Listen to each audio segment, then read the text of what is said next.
তো আলুটাও আমার ভাজা হয়ে গেছে। এবার আমার 1 ঘন্টা ম্যারিনেট করা হয়ে গেছে। তো এবার এই মাংসগুলোকে আমি এবার প্রেসারের মধ্যে দিয়ে দিচ্ছি।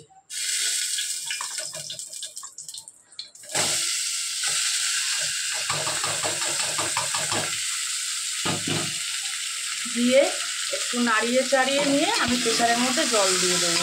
এটা কদিন আগে খুব ভাইরাল হয়েছিল এই মটনটা।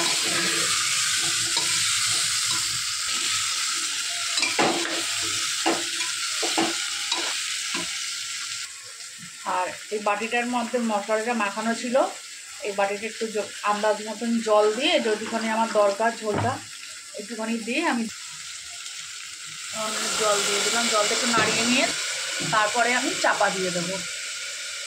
যখন তোমাদের ইচ্ছে করবে না ফাঁকিবাজি রান্না করা, তখন তুমি আমার থেকে শিখে নেবে কিরমভাবে আমরা ফাঁকিবাজি রান্নাগুলো করি। যেরকম হচ্ছে ডাল চচ্চড়ি, ডালের মধ্যে ডাল, কাঁচা আলু, তোমার কাঁচা পেঁয়াজ টমেটো দিয়ে কাঁচা তেল দিয়ে বসিয়ে দিলাম, ওতেই তোমার খেতে না খুব স্বাদ হয়। আমার মারা ছোটোবেলা দিয়ে করে দিত, সেই থেকে মানে ট্রিক নিয়েছি। এটা যেরকম মটনটা তোমার ভাইরাল হয়েছে খুব, যে এরকম শর্টকাট দিয়ে সব কিছু দিয়ে মিশিয়ে আমি 1 ঘন্টা ম্যারিনেট করে দিয়ে তারপরে মটনটা আমরা প্রেসারে চাপিয়ে দিলাম।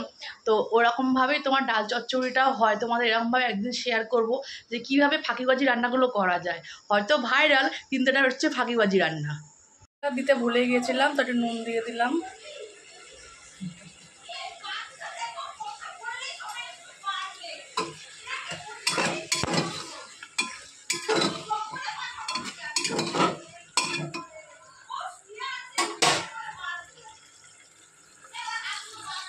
এবার জলটা আমি দিয়ে দিলাম।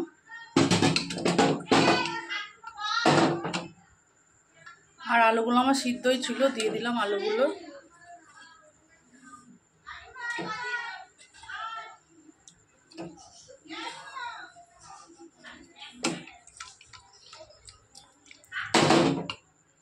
দিয়ে এবার প্রেসার কুকারটা বন্ধ করে দেবো। সিটি পড়ে গেল।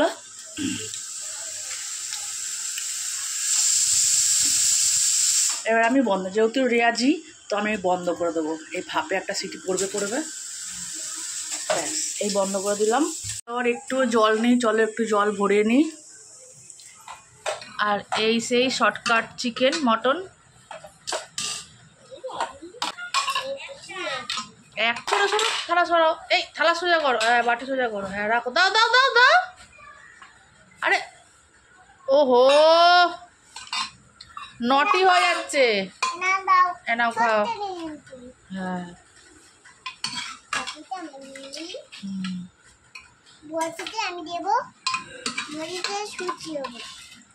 মটন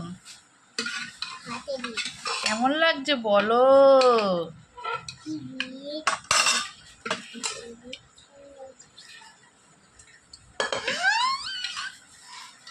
জল ঢালা ভাত।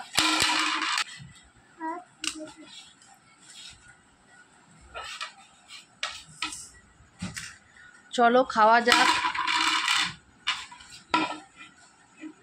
আলু দিয়ে মেখে নিলাম,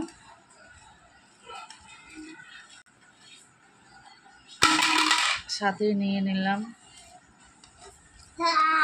মটন। ভেবো না যে আবার দাদা আবার এই জলডালা ভাত খেয়েছে। ও খেয়েছিল রুটি আর মটন, আর আমি খেয়েছিলাম হচ্ছে জলডালা ভাত, আমি আর আমার ছোটো মেয়ে।